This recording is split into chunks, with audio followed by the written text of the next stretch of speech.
Hey guys, মই নিভাশ্ৰী পুনৰবাৰ আপোনালোকক মোৰ YouTube channel Nibhashree kitchen and ক্ৰিয়েটিভিটিলৈ স্বাগতম জনাইছোঁ। আজি মই বনাব লৈছোঁ চুজি মিঠা ইডলি। আপোনালোকে এনেকৈ বনাই খাই পাইছেনে? যদি খোৱা নাই প্লিজ এবাৰ বনাই খাই চাব। খাবলৈ টেষ্টি আৰু অতি কম টাইম আৰু কম সময়তে বনাব পৰা এটা ৰেচিপি। বলক তেন্তে কেনেকৈনো বনালোঁ মই চাই লওঁ এবাৰ। ভাপত দিয়া চুজিৰ পিঠাৰ ৰেচিপি বনাবলৈ মই লৈছোঁ এটা ষ্টীলৰ বল আৰু এতিয়া লৈছোঁ ইয়াতে 1 কাপ চুজি আৰু 2 চামুচ ময়দা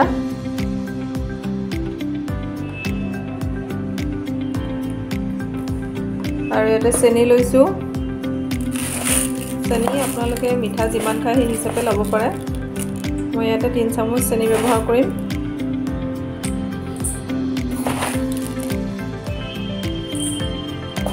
আৰু ইয়াতে লৈছোঁ 2 চামুচ দৈ।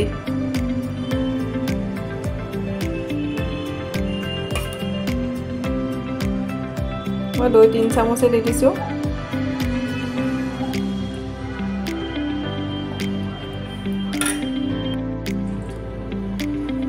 এতিয়া ইয়াতে অকণমান নিমখ দিব লৈছোঁ। অকণমান স্লাইড নিমখ অকণমান দিলে হ'ল আৰু অকণমান খোৱা ছ'ডা। আপোনালোকে ইচ্ছা কৰিলে বেকিং পাউডাৰ ব্যৱহাৰ কৰিব পাৰে। অকণমান ছ'ডা দি লৈছোঁ। এতিয়া এইখিনি অলপ অলপকৈ পানী দি মিলাই ল'লে হ'ল।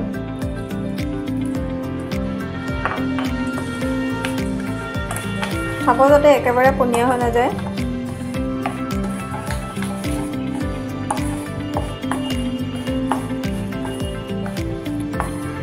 আপোনালোকে ইচ্ছা কৰিলে ইয়াতে গাখীৰ ব্যৱহাৰ কৰিব পাৰে।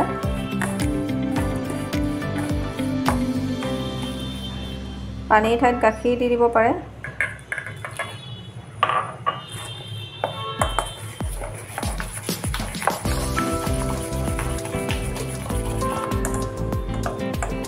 এনেকৈ মিলাই ল'ব ধুনীয়াকৈ।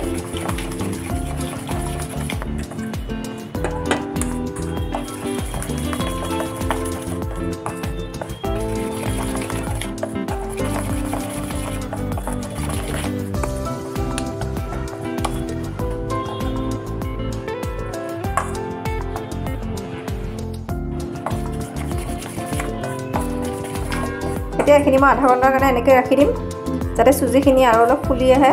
তেতিয়া পিঠাটো খাবলৈ বেছি ধুনীয়া হয়।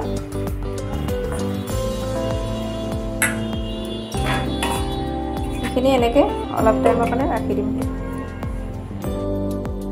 এয়া মই 1 ঘণ্টাৰ পিছত দেখুৱাইছোঁ। দেখিছেনে চুজিখিনি কেনেকৈ ফুলি আহিছে আৰু মিশ্ৰণখিনি পূৰা ডাঠ হৈ গৈছে।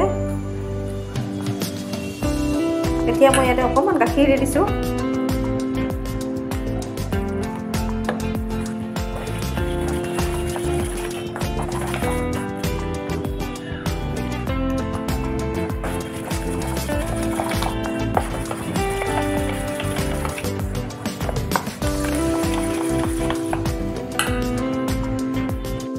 এতিয়া মই ইয়াতে আৰু অলপ ঘি দি দিছোঁ 1 চামুচ আৰু ভালকৈ মিলাই লৈছোঁ।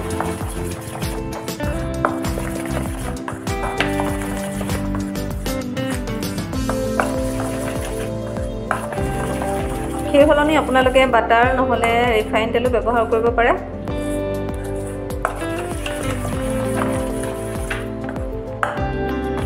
এয়া দেখিছেনে বাটাৰখিনি এনেকুৱা ধৰণৰ হ'ব লাগে যাতে বেছি পনীয়াও নহয় একেবাৰে ডাঠো নহয়। এইখিনি আমাৰ বাটাৰখিনি পূৰা ৰেডি হৈ গৈছে।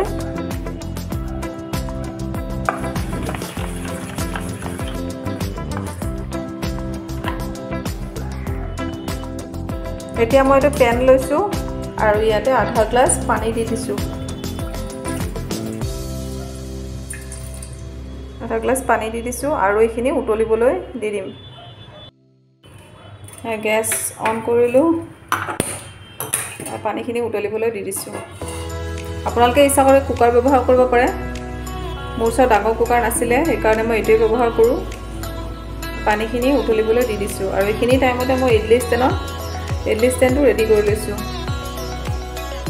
এতিয়া মই ইডলি ষ্টেণ্ডত এনেকৈ ঘি সানি লৈছোঁ অলপ অলপ আপোনালোকে ঘি নহ'লে বাটাৰ বা ৰিফাইন তেলো সানি ল'ব পাৰে তেতিয়া পিঠাকেইটা লাগি নধৰে আৰু উলিয়াবলৈ সহজ হয় তেনেকৈ অলপ অলপকৈ ঘি সানি ল'ব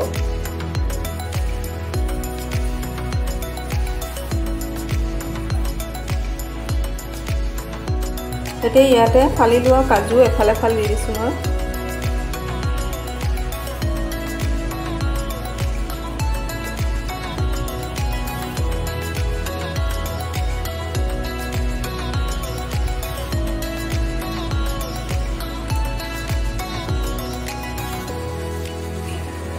পানী উতলি আছে এতিয়া মই ইডলি ষ্টেণ্ডডাল ইয়াতে সাৱধানেৰে দি দিম আৰু ঢাকনখন লগাই 8 পৰা 10 মিনিটমান সিজিবলৈ দি দিম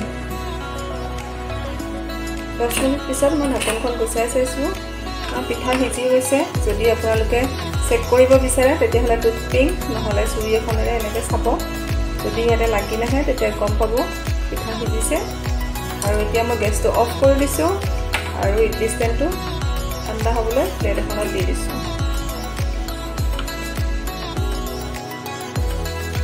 এতিয়া মই ইডলিকেইটা এখন প্লেটত চামুচ এখনৰ সহায়েৰে উলিয়াই ল'ম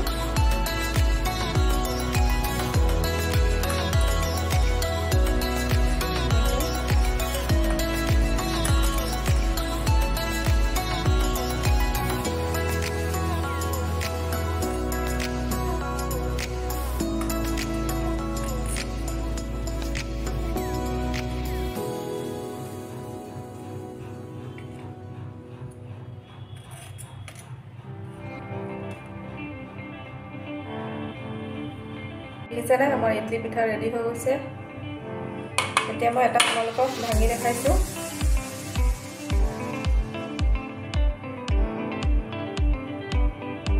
এইটো আৰু কিমান কোমল